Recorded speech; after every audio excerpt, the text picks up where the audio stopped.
নিজাম নিয়ম করে দিতে হবে। আল্লাহ তাআলা আমাদেরকে তৌফিক দান করেন। আমিন। আল্লাহু আকবার। হাদিস শরীফে আসছে আল্লাহ তাআলা জান্নাতের একটা দরজা একমাত্র রোজাদারদের জন্য বরাদ্দ করছেন। সুবহানাল্লাহ। একমাত্র রোজাদারদের জন্য।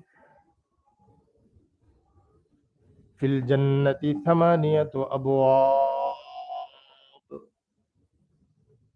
জান্নাতে ৮টি দরজা রয়েছে। মিনহা বাবুন ইউসাম্মার রায়্যান। জান্নাতের ৮ দরজার মধ্যে এক দরজার নাম হলো রায়্যান। সরকারে তো আলম নবী বলেন, হাসরের ময়দানে আল্লাহ তাআলা পক্ষ থেকে ঘোষণা করা হবে, আইনা সাইমুন, এই রোজাদাররা তোমরা কোথায়? অতঃপর ঘোষণাকারী ঘোষণা করবে, তোমরা